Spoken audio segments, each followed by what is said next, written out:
जय हिंद। आज हम डिस्कस करने वाले हैं 41 FED फील्ड एम्यूनिशन डिपो में आपकी जो वैकेंसी आउट हुई है मटेरियल असिस्टेंट की, जिसको हम शॉर्ट में बोलते हैं MA, उसके बारे में। तो MA के पोस्ट के बारे में जो कंप्लीट सिलेक्शन प्रोसेस है वो आज यहाँ पर हम डिस्कस करने वाले हैं। तो अगर MA के पोस्ट के बारे में कोई भी आपका डाउट है तो इस वीडियो को पूरा जरूर देखिएगा। यहाँ पर एक सिंगल डाउट भी आपका हमें मिस नहीं करने वाले हैं। सबसे पहले डिस्कस करते हैं कि अगर आपने एमए के पोस्ट के लिए अप्लाई किया है और अगर आपका अभी तक एडमिट कार्ड नहीं आया है तो आपको क्या करना होगा। तो यहाँ पे देखिए, एक तो आपका ऑप्शन है कि अगर आपके पास है जो आपने अपने फॉर्म की स्पीड पोस्ट या फिर रजिस्ट्री पोस्ट करवाई थी, जब आपने फॉर्म भेजा था, अगर वो स्लिप आपके पास अवेलेबल है जो कि आपको डाकखाने की तरफ से प्रोवाइड की गई थी, तो वहां पर ऊपर एक नंबर होगा। उस नंबर को इंडियन पोस्ट ऑफिस की जो ऑफिशियल वेबसाइट है उस पर जाकर आप ट्रैक कर सकते हैं और पता लगा सकते हैं कि आपका जो एडमिट कार्ड है वो एक तरह से FED की तरफ से रिलीज हुआ है या फिर नहीं हुआ है।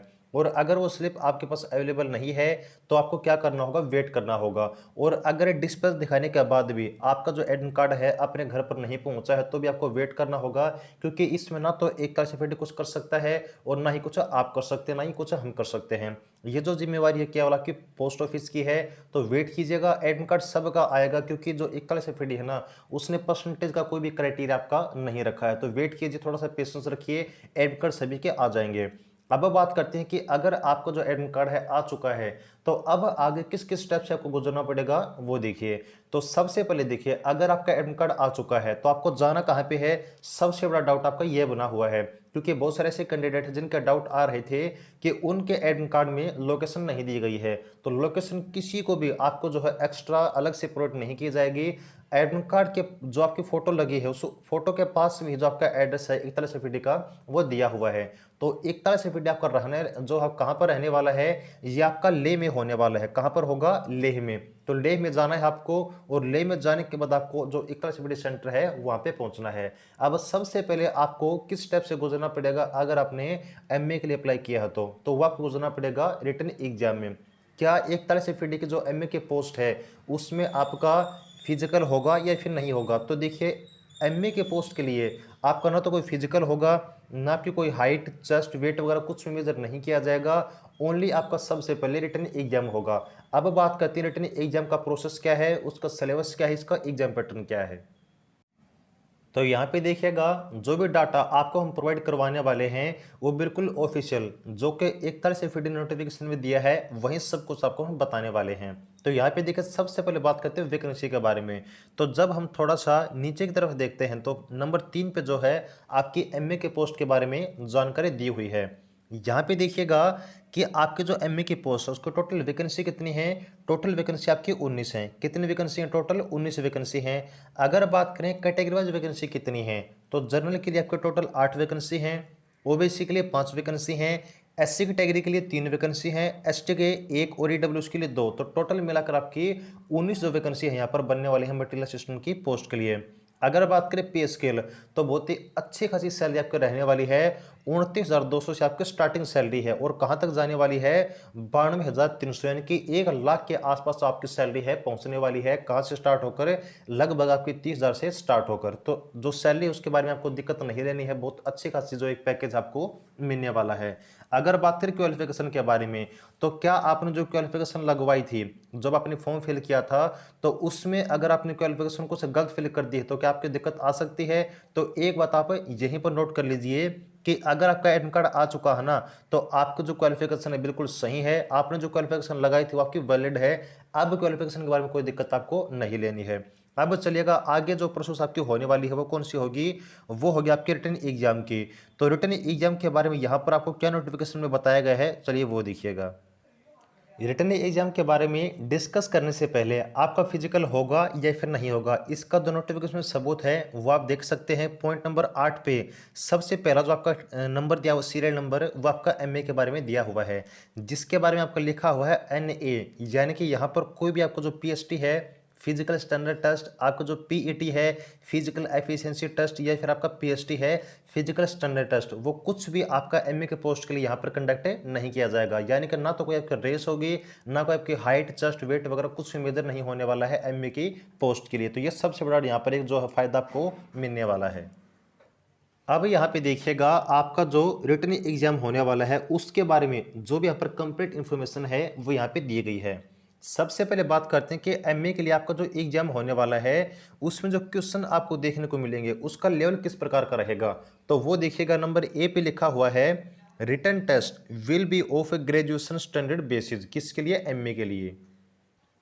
यानी कि जितने भी टॉपिक्स है आपके एग्जाम में क्वेश्चन आने वाले हैं उनका लेवल किस प्रकार का रहेगा, वो आपका ग्रेजुएट लेवल का रहने वाला है। तो आप लोग समझ सकते हैं जो क्वेश्चन का लेवल है वो ना तो बिल्कुल आपका नॉर्मल रहेगा ना बिल्कुल आपका डिफिकल्ट रहेगा, जो एक एवरेज लेवल होता है। यानी ग्रेजुएट जो कैंडिडेट से एक आशा की जाती है क्वेश्चन के लेवल की, वो क्वेश्चन आपको देखने को मिलने वाले हैं। अब अगर बात करें यहाँ पर जो एग्जाम में पैटर्न आपका आने वाला है उसमें किस प्रकार को क्वेश्चन आपको देखने को मिलेंगे, तो टोटल 4 सेक्शन से आपका जो एग्जाम पैटर्न है डिवाइड किया गया है। वो कौन कौन से सब्जेक्ट हैं, नंबर 1 आपका है general intelligence and reasoning, number 2 है न्यूमेरिकल एप्टीट्यूड, नंबर 3 है जनरल इंग्लिश और नंबर 4 है जनरल अवेयरनेस। और यहाँ पर आपका जो एग्जाम बनेगा उसमें जो आपका सिलेक्शन डिसाइड करेंगे ना वाकई 2 चीज़ें हैं। कौन कौन सी, एक आपका है जनरल इंग्लिश और सेकंड आपका है जनरल अवेयरनेस यानी कि जीके, क्योंकि 150 में से जो 100 नंबर है वो कौन कवर करेंगे, इंग्लिश और जीके। तो इंग्लिश आपकी 50 नंबर की आने वाली है, इंग्लिश के 50 क्वेश्चन आपको देखने को मिलेंगे। सेकंड आपका है जीके, जीके के 50 क्वेश्चन आएंगे और 50 नंबर आपका देखने को मिलेंगे जीके के सेक्शन से। उसके बाद है इंग्लिश के बाद और जीके के बाद आपका मैथ और रीजनिंग। तो मैथ से भी 25 क्वेश्चन आएंगे, 25 नंबर का सेक्शन रहेगा, और रीजनिंग से भी 25 क्वेश्चन आएंगे, आपका 25 नंबर जो सेक्शन है रहने वाला है। अब यहाँ पर आपको तैयारी किस प्रकार से करनी है वो देखिएगा। एग्जाम टोटल आपका 150 नंबर का होगा और 150 क्वेश्चन आपके एग्जाम में आएंगे, जिसके लिए टाइम आपको दिया जाएगा 2 घंटे 30 मिनट। और एक चीज़ जो कि हमने आपको हर पोस्ट के बारे में बताई है, यहाँ पर आपको बताते हैं कि नोटिफिकेशन में नहीं दिया जाएगा कि एग्जाम की नेगेटिव मार्किंग है या फिर नहीं, लेकिन आपको हम बता देते हैं कि एग्जाम में आपको नेगेटिव मार्किंग देखने को मिलने वाली है। ये चीज़ आप कंफर्म कर लीजिएगा कि आपको जो है क्वेश्चन में तुक्का आपको नहीं लगाना है। अगर क्वेश्चन आपको आता है तो ही आपको अटैम्प्ट करना है, अदरवाइज आपको नहीं करना है। इसके अलावा अगर कुछ मेन चेंजेस हो जाते हैं एक तरह से FD के थ्रू, तो वो आपको जब एग्जाम देने आप लोग जाएंगे तो वहाँ पर आपको बता दिया जाएगा। ओके, तो ये तो बात हुई हमारे एग्जाम पैटर्न की। अब यहाँ पर बात आती है कि आपको तैयारी किस प्रकार से करनी है, आपका सिलेबस क्या है। अब अगर आप तैयारी करना चाहते हैं तो यहाँ पर आपके 2 सेक्शन बनते हैं। वो कौन कौन से, एक सेक्शन आपका वो बनता है कि अगर आपने अभी तक तैयारी नहीं की है वो सेक्शन, और सेकंड है कि अगर आपने पहले तैयारी की है तो अब किस प्रकार से आपको जो है आगे स्टेप फॉलो करने हैं। सबसे पहले बात करते हैं कि अगर आप पहले तैयारी कर चुके हैं तो आपको क्या करना है। तो देखिए यहाँ पर आपके एग्जाम में मात्र 15 से 20 दिन बाकी हैं, क्योंकि किसी का एग्जाम 12 को, किसी का 13 को, 14, 15 इस प्रकार से अलग अलग डेट को होने वाला है। तो आपको क्या करना है, 10 अक्टूबर आप लास्ट मान के चलिएगा कि 10 अक्टूबर से आप जो है अपने घर से जो अपना एग्जाम देने के लिए निकल पड़ोगे। तो 10 अक्टूबर तक आपके पास अब टाइम है। तो कितने दिन बाकी, ये मान के आपके 15 से 16 दिन बाकी हैं। तो इन दिनों में केवल आपने जो पीछे का जितना भी पढ़ा है उसको रिवाइज करना है। अगर आपने पहले तैयारी की है तो क्या करना है, कुछ भी आपको नया नहीं पढ़ना है, कुछ भी आपको ऐसी चीज नहीं देखनी जो आपको डाइवर्ट कर सके। बस आपने पीछे का जो भी आपने पढ़ा था वो आपको रिवाइज करना है। अब बात करेंगे जिन्होंने अब तक कुछ भी नहीं पढ़ा है, जो पहली बार एग्जाम दे रहे हैं एमए का, आपका 41 का, उनको क्या करना है। तो देखिए यहाँ पर आपको सबसे पहले ये चीज़ नोट करनी होगी कि 15 दिन में आप सब कुछ कवर नहीं कर सकते। अब 15 दिन में आपको वही कवर करना होगा जो कि आपके एग्जाम के पॉइंट ऑफ व्यू से इंपॉर्टेंट है, जो जिसके थ्रू आप अपना एग्जाम क्रैक कर सकते हैं। और वो किसके थ्रू होगा, वो होगा एक आपकी बेस्ट स्ट्रेटजी के अनुसार और एक बिल्कुल जो सिलेक्टेड मटेरियल होता है उसके थ्रू। अब सिलेक्टेड मटेरियल अगर आपके पास अवेलेबल है तो आप ले सकते हैं। इसके अलावा एमए के पोस्ट के लिए हमारे पास है बिल्कुल सिलेक्टेड मटेरियल जो एग्जाम के पॉइंट ऑफ व्यू से इंपॉर्टेंट है और जो इन लास्ट के 15 से 20 दिन में आप कवर कर सकते हैं। केवल उतना ही मटेरियल हमने बनाया है। तो अगर वो नोट्स आप लेना चाहते हैं तो स्क्रीन के नीचे आपको नंबर दिया होगा 8930638526, 89 से 38 इस नंबर पर आप व्हाट्सएप कर सकते हैं। नोट्स की फीस आपकी मात्र 199 रुपये होने वाली है। अब बात करते हैं कि आपको सिलेबस तैयार किस प्रकार से करना है, चाहे आप हमारे नोट्स से करें या फिर खुद से करें। तो देखिए, तो यहाँ पर हम सबसे पहले डिस्कस करते हैं रीजनिंग के बारे में। तो देखिएगा जो आपका 150 में से जो 25 में का सेक्शन होने वाला है वो रीजनिंग का होने वाला है। अब रीजनिंग के ऊपर टाइम वेस्ट आपको बिल्कुल भी नहीं करना है, रीजनिंग आपको नहीं पढ़नी है। अब ये बात हम क्यों बोल रहे हैं वो देखिए। सबसे पहली बात तो ये कि आपके एग्जाम में टाइम बहुत कम है और टाइम को देखते हुए हम केवल वही चीज़ कवर करेंगे जो कि आपकी इंपॉर्टेंट है। और अगर बात करें रीजनिंग के सेक्शन की, तो 25 में से 15 से 16 क्वेश्चन ऐसे आएंगे जो अगर अभी तक आपने रीजनिंग नहीं पढ़ी है तो आराम से कवर आप कर दोगे। सेकंड चीज़ है, बचे जो आपके 8 से 10 क्वेश्चन हैं वो आप कवर कर सकते हैं अगर आपने मैथ का जो सेक्शन है वो कवर कर लिया तो रीजनिंग के ऊपर आपको टाइम वेस्ट नहीं करना है क्योंकि आपका टाइम कम है। सेकंड चीज, आपका जो रीजनिंग का सेक्शन आपका नॉर्मल आने वाला है। तो नोट्स जो प्रोवाइड हम आपको करवाने वाले हैं या फिर आप खुद जो चीज कवर करने वाले हैं वो केवल आपको 3 ही सेक्शन कवर करने हैं, मैथ, जीके और इंग्लिश। तो नोट्स में हम आपको 3 चीज प्रोवाइड करवाएंगे, इंग्लिश, मैथ और जीके। और आपको खुद भी अगर प्रिपेयर करना है अभी लास्ट के टाइम में तो आपको 3 चीज आपको कवर करनी है। तो सबसे पहले बात करते हैं मैथ के बारे में। तो मैथ में देखिए आपको टोटल क्वेश्चन कितने आएंगे, 25 क्वेश्चन आएंगे। और इन 25 क्वेश्चन में से आपके जो 15 से 18 क्वेश्चन आने वाले हैं वो केवल आपके अर्थमेटिक के सेक्शन से आने वाले हैं। किस सेक्शन से? अर्थमेटिक के सेक्शन से। और बचे आपको जो 7 से 8 क्वेश्चन है 25 में से वो आपके एडवांस से आने वाले हैं। तो यहां पर अगर आपने पहले चीजें कवर कर चुके हैं तो कोई दिक्कत नहीं, आप उनको जो है रिवाइज कर सकते हैं। लेकिन आप बिल्कुल नए हैं, आप पहली बार एग्जाम देने वाले हैं, तो आपको क्या करना होगा, ओनली आपको अर्थमेटिक का सेक्शन कवर करना है। क्योंकि अगर अर्थमेटिक का सेक्शन आप कवर कर लेते हैं तो 25 में से आप 15 से 18 स्कोर कर लोगे। बचा आपका एडवांस का सेक्शन, तो सबसे पहली बात वो आपका थोड़ा डिफिकल्ट भी है और सेकंड चीज आपका थोड़ा लंबा भी है, आपका लेंथी भी है। तो आपको केवल इस लास्ट टाइम में आपको अर्थमेटिक का सेक्शन कवर करना है और नोट्स में भी हम आपको केवल अर्थमेटिक सेक्शन ही कवर करवाएंगे और वो सेक्शन भी आपको वही कवर करने हैं जो कि आपके इंपॉर्टेंट हैं।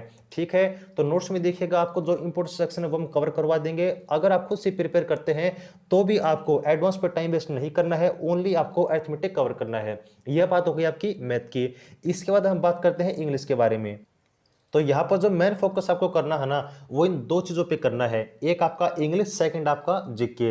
अब एक बात देखिएगा, जीके में आपसे भी जानते हैं कि पूरे पूरा स्कोर आप नहीं कर सकते, बिल्कुल सही बात है। लेकिन एक चीज जीके में भी ऐसी है जो आपको स्कोर बढ़ा सकती है, वो क्या है, वो आपके करंट अफेयर। क्योंकि जीके में देखिएगा आपके टोटल क्वेश्चन कितने आएंगे, 50 क्वेश्चन आएंगे। और 50 में से जो आपके 22 से 25 क्वेश्चन होने वाले हैं वो आपका करंट अफेयर के होने वाले हैं। यानी कि 50 में से जो 50% वेटेज किसका होगा, आपका जीके में से करंट अफेयर का होगा। तो यहां पर सबसे मेन फोकस आपको करना है करंट अफेयर पे। अब करंट अफेयर कितनी पढ़नी है ये भी मेन पॉइंट है। तो करंट अफेयर आपको ओनली लास्ट 6 मंथ की कवर करनी है। किसकी, कितने मंथ की, लास्ट 6 मंथ के जो करंट अफेयर है साल 2021 की, वही आपको कवर करनी है। ज्यादा करंट अफेयर आपको पीछे की रिवाइज नहीं करनी है। यह बात होगी आपकी जीके में करंट अफेयर की। बचे आपके जो 22 से 25 क्वेश्चन हैं वो किसके आएंगे, वो आपके करंट अफेयर से रिलेटेड आपको जो स्टैटिक जीके होता है उससे 8 से 10 क्वेश्चन आएंगे। और बच्चे आपको जो 10 से 12 क्वेश्चन है वो आपके आएंगे history, geography, polity, economy, science से, इन सभी सब्जेक्ट से आने वाले हैं। तो आपको इस प्रकार से तैयार करना है अपना सेक्शन कि आप बेस्ट स्कोर कर सके कम टाइम में। तो इसके लिए आपको क्या करना होगा, मेन फोकस आपको लास्ट 6 मंथ को जो करंट अफेयर है उन पे करना है। और सेकंड आपको जो यहाँ पर आपका पूरा ओवरऑल सेक्शन है आपके स्ट्रेटेजिक का, प्लस में हिस्ट्री, ज्योग्राफी, पॉलिटी, इकोनॉमी, इन सभी से जो इंपॉर्टेंट सेक्शन है ना वही आपको कवर करना है। तो नोट्स में हम आपको यही करवाएंगे, लास्ट 6 मंथ का जो करंट अफेयर है वो प्रोवाइड करवाएंगे। और इन सभी जो सेक्शन है हिस्ट्री, ज्योग्राफी, पॉलिटी, इकोनॉमी, इनका जो इंपॉर्टेंट पार्ट है जो कि लगभग आपका पूछा जाता है वही हम आपको प्रोवाइड करवाने वाले हैं। तो आपको क्या तैयार करना है अपने खुद से या फिर नोट से, आपको वही तैयार करना है जो कि आपका एग्जाम के पॉइंट ऑफ व्यू से इंपॉर्टेंट है। लास्ट 6 मंथ का करंट अफेयर, प्लस में करंट अफेयर से रिलेटेड आपका स्टैटिक जीके, और प्लस में जो हिस्ट्री, जो कि पॉलिटिकल इकोनॉमी, साइंस है, इनका इंपॉर्टेंट सेक्शन। ओके, ये बात होगी हमारी जीके की। अब हमारे पास बचा है लास्ट का एक सेक्शन, वो आपका इंग्लिश का।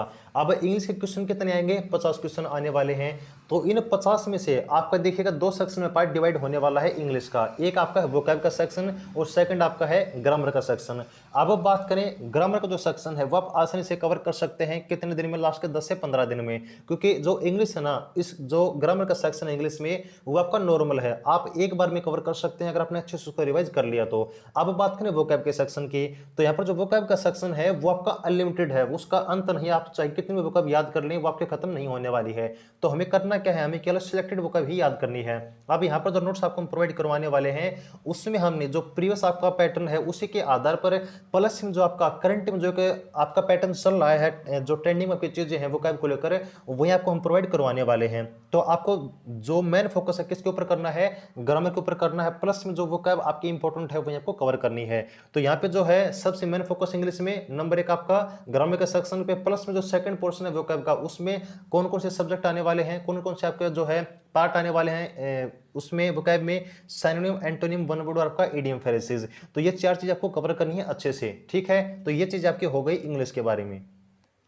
तो इस प्रकार से जो आपको ये 3 सब्जेक्ट हैं, इंग्लिश, जीके और आपका मैथ, ये आपको कवर करने हैं। अगर आपके पास नोट्स अवेलेबल हैं, अगर आपके पास कंटेंट अवेलेबल है तो आप उसको अच्छे से तैयार कीजिएगा। और अगर आपको लगता है कि आपको हमारे नोट्स की जरूरत है, आपको पढ़नी चाहिए, तो वहाँ पे जो स्क्रीन के नीचे आपको नंबर दिखाया गया है 8930638526 93363526, इस नंबर व्हाट्सएप करके आप नोट से ले सकते हैं। अब यहाँ पर अगर आप अपना जो एग्जाम है वो क्वालिफाई कर लेते तो उसके बाद आपकी प्रोसेस होने वाली है, डायरेक्ट आपका डीवी होगा। डीवी का मतलब डॉक्यूमेंट वेरिफिकेशन, जिसमें आपका जो मेडिकल है वो भी शामिल है। यानी कि आपका जो मेडिकल है वो आपका 41 एफईडी कंडक्ट नहीं करेगा, वो आपको फॉर्मेट भेजा जाएगा जो कि आपको तैयार करवाना हो कहाँ से, आपके डिस्ट्रिक्ट के सिविल हॉस्पिटल से। यानी कि आपका जो मेडिकल है वो भी आपका डॉक्यूमेंट वेरिफिकेशन में ही काउंट होने वाला है। तो आपका मेरिट के बाद जो आपके एग्जाम की मेरिट है उसके बाद डायरेक्ट आपका डॉक्यूमेंट वेरिफिकेशन होगा। और अगर आपका डॉक्यूमेंट वेरिफिकेशन प्लस में मेडिकल आपका क्लियर हो जाता है तो आपका क्या होगा, डायरेक्ट लिस्ट लगेगी जिसमें आपको ज्वाइनिंग के लिए बुला लिया जाएगा। बस आपकी ये प्रोसेस होने वाली है किसकी, आपकी मटेरियल असिस्टेंट की पोस्ट के बारे में। तो उम्मीद करते हैं कि अब आपका एमए की भर्ती के बारे में, इसकी सिलेक्शन प्रोसेस के बारे में, इसके सिलेबस के बारे में, एग्जाम पैटर्न के बारे में आपको कोई भी सिंगल डाउट आपका नहीं रहा होगा। तो उम्मीद करते जानकारी अच्छी लगी होगी। अगर वीडियो अच्छी लगी तो वीडियो को लाइक करना ना भूलें और आगे के हर प्रकार की अपडेट के लिए चैनल को सब्सक्राइब जरूर करें। जुड़े रहिएगा। Thanks for watching, keep supporting. जय हिंद।